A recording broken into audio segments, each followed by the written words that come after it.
So the question is, why is the K1 from Kawai not so popular? This is 1987 keyboard. We are going to look at all of the single patches today over the course of this video. And there are 32 sounds in the single bank, each of them made of 4 tones, so they're quite rich.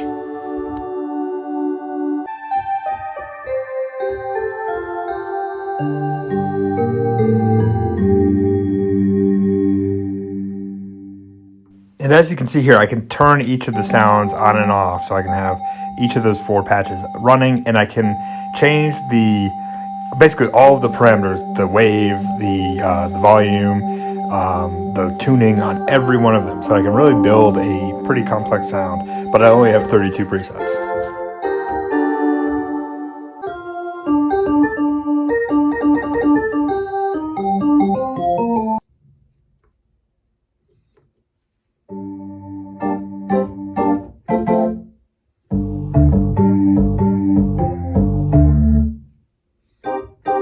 One thing that occurred to me with playing with this synthesizer is that each of the preset sounds have a lot of punch.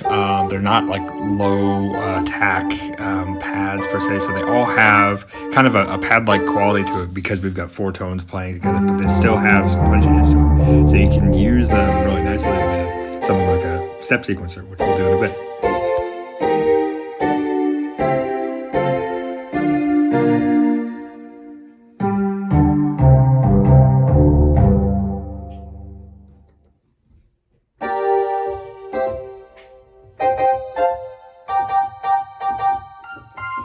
In many cases, really perfect for those cheesy 4th chords that were so popular in the 80s.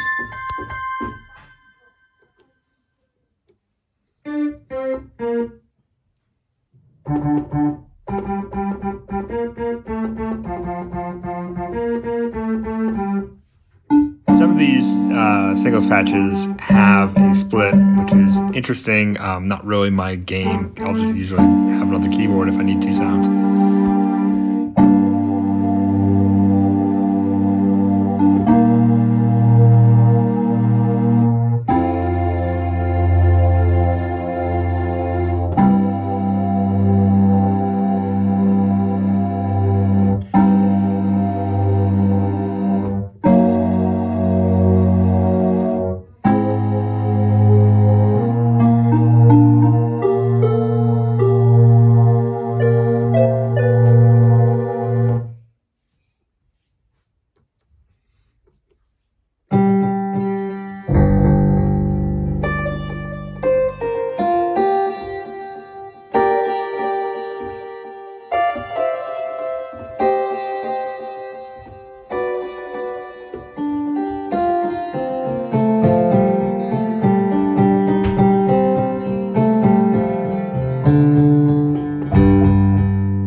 I'm not sure how this is supposed to sound like a piano, and that's one of the things that I would say is a little bit frustrating around this instrument. It does not really have true instrument sounds to it. It's really like a whole bunch of very synthy sounds.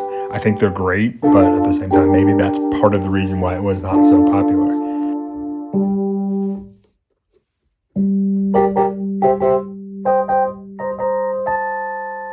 Okay, maybe that sounds like a guitar, but it also sounds like a lot of other things.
just turning on a step sequence I wrote quickly, just to show how the sounds really are punchy. Of course, having a little drums in the back doesn't hurt at all. Everything here is very vintage 1987.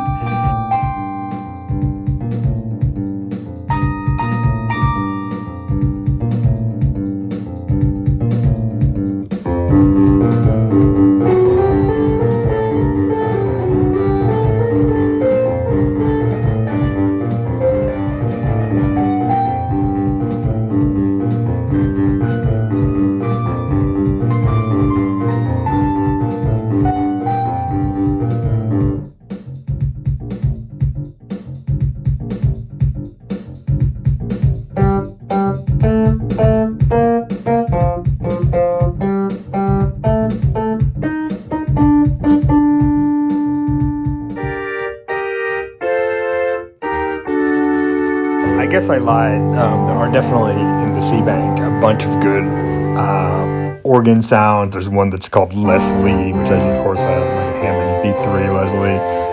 Churchill, which, I usually think of Winston Churchill as a drunk, but he's also a pipe organ here. And then Sacré-Cœur, which I guess is a French one. All of them are very good. And then the Sanctuary one, which is probably one of the most famous Kawai sounds I can think of, all represented in this keyboard.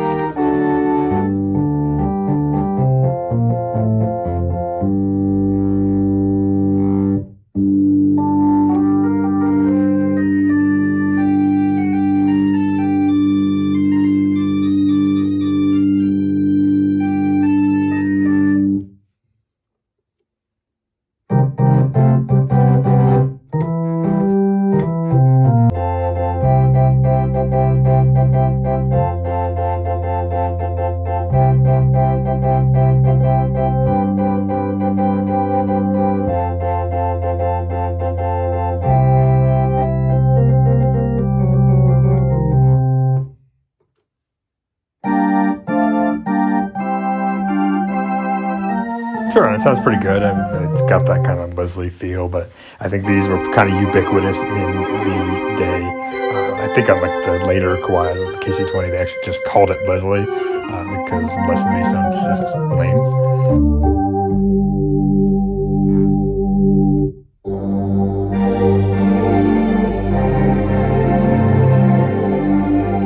So now to get to the question, why is this synthesizer largely forgotten? The Yamaha D7, the Korg M1 maybe, the Roland D50 all were kind of the go-tos at the time.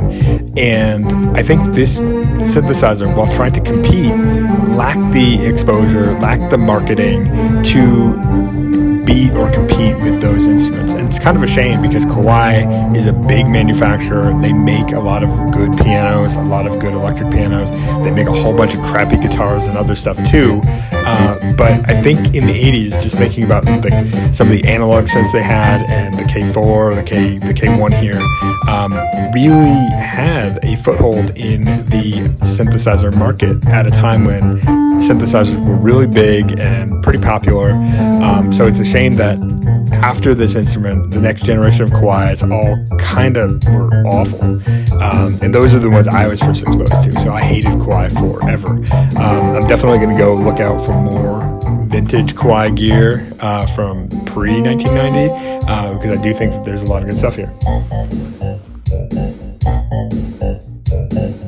So I hope you found this video helpful, entertaining, or at least a good waste of time.